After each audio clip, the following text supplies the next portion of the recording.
Shalom lekulam, barachot habaot, barachim habaim. Welcome to the new year. Shana tova umituka. We're moving towards the day, the holiest day, the most special day, the day of reconciliation. The day of reconciliation with God, with other people, and with ourselves. I've observed over the past several decades that during this period of time between Rosh Hashanah, Yom Kippur, the 10 days of Teshuvah, there's a lot of angst.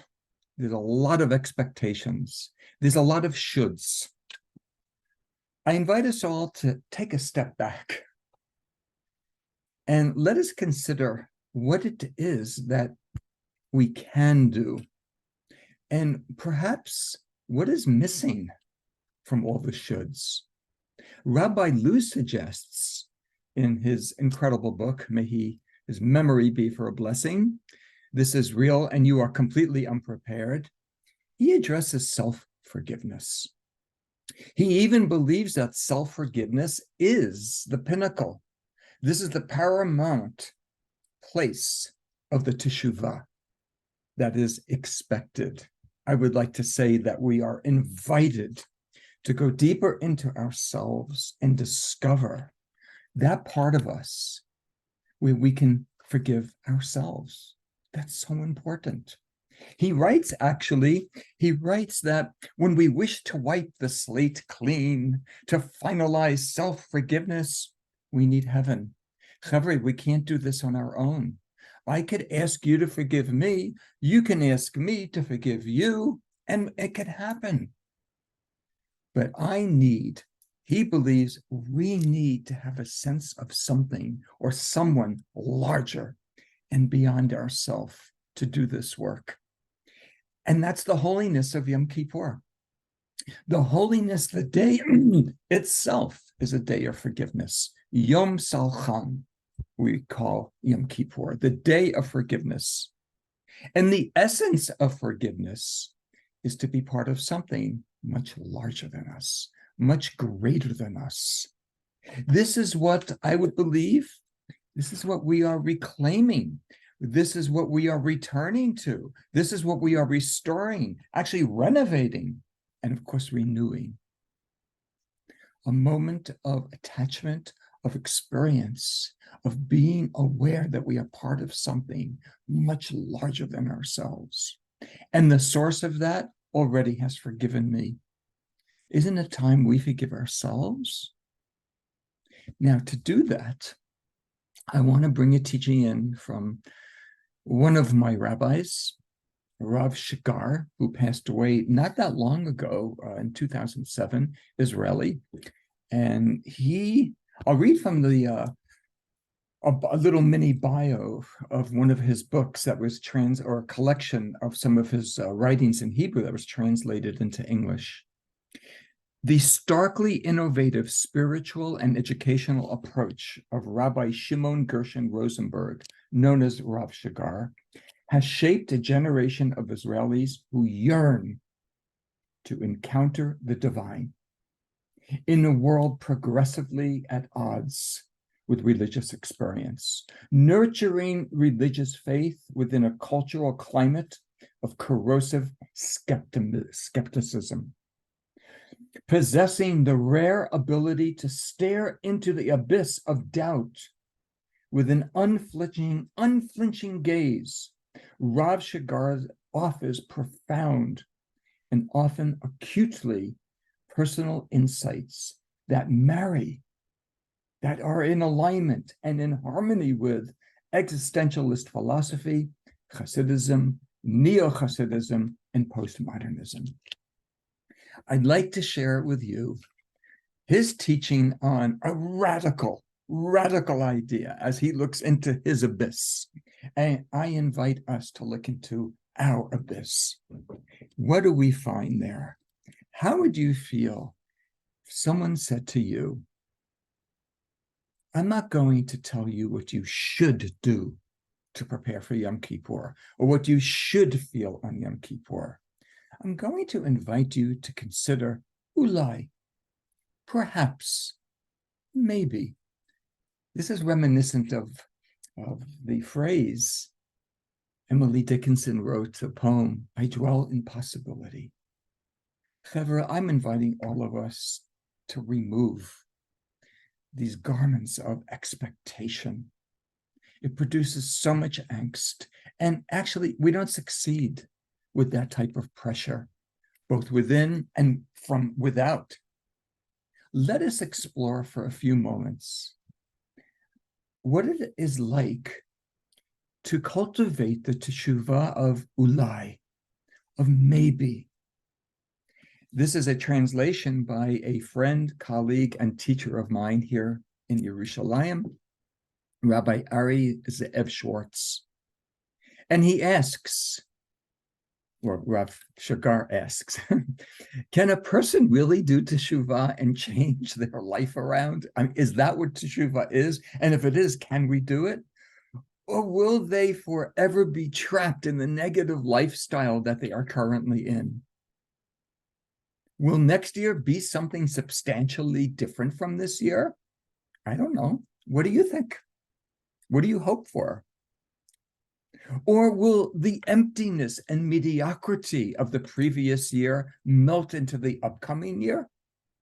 In short, is change really possible? Meaning, can I really forgive myself? Can I really do that? I'm so accustomed to not doing that. Rather than give a clear answer of, oh, absolutely yes, absolutely no, Rav Shagar stands out as a unique, inspiring voice when he writes that faith in God is the ability to open oneself up to the Ulai, to a mysterious dimension of reality called maybe. I can't speak for all of you. I can only offer my experience. Close to 2 decades living in the ultra-Orthodox world where there was no allowance for maybe. Everything that my experience, and I have only my experience to share, was either it's black or white. And if you're not doing what you should do, it's because you're not doing what you should do. There was no maybe. There was no maybe. And I really believe that all those people who tried to convince me that there wasn't maybe yearned for a possibility, for a maybe. And that's many of the people Rav Shagar was talking to. He himself was considered to be quite orthodox. He says, faith is not necessarily dependent on absolute certainty. When I first learned that, doors opened up of possibilities.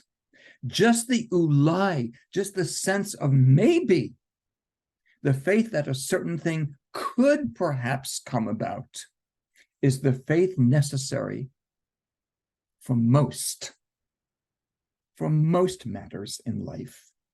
The very possibility of this positive option, it's an option, transforms a person's experience of life, Rav Shagar believes. Faith is not an insurance policy whereby a person knows with certainty, take 2 pills, keep kosher, keep Shabbat, don't utter any slander, and all your problems will go away. God will fix everything for me. Instead, faith in God is the willingness to open oneself up to, well, maybe this works. Maybe I can forgive myself. This ulai is rooted in the belief that just as God is infinite, so too there are infinite ways God can help me and God can help you. Let us not limit God. Let us stop creating God in our image with all the limitations, with all the shoulds, and with all the disappointments. Let us hold space. Let us honor that we were created in the image of the infinite. And inherent in that, embedded in that, are infinite possibilities. Rav Shagar says that the moment a person opens themselves up to this ulai, That's the moment they experience God in their lives. Imagine that. Really, when a person wants to do this teshuvah, this returning, this restoring, this renovating, this reclaiming, this renewing, to make any type of a change from yesterday, so today will be different, to quote Heschel, maybe even radically amazing, we'll never really know for sure if this works. This is not a recipe, like I'm baking a cake. The Teshuvah of Ulai, of maybe, creates a sense of humility and hope. You know, the cynical voice in all of us says, nothing will change this year. Why bother? While the naive voice says inside of us, everything will change this year. In contrast, Rav Shagar teaches and offers a person a new way of doing teshuvah. And this is my gift that I'm accepting for myself and sharing with you. The teshuvah of Ulai.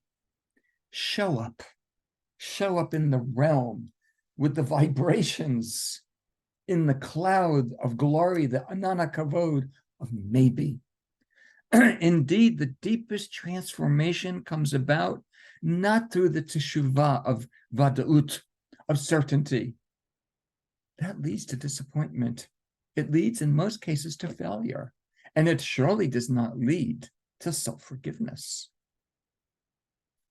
But through the ability to open oneself up to the mystery of teshuvah. See, I'm really diving into a pool. I don't know how deep it is. I really don't know. And that's the realm of maybe. Rav Shagar concludes this teaching. I have often noticed that what has transformed people's lives was not the absolute certainty of the religious world, but the accepting of Ulai. What a gift. A sense of maybe as a real legitimate option. This Ulai inspired and gave all these people that Rav Shagar taught a feeling, a sense of liberation, a sense of redemption. I close as we move through the 10 days of Teshuvah. I bless all of us. Yes, a Shana Tova Umetuka. And it should be so sweet that we could taste the sweetness. And a year of briut, mamash, of health, mind, body, heart, and soul. I also bless all of us. Keni hi ratzon, may it be our Creator's will, the eternal will, the Shekhinah's will within us, to experience this year, Tafshin Pei Dalet, 5784, Tehei Shnat Pela Dimyon. May it be a year of the wonder of perhaps, of visualization, of imagination. Imagine what it would be like.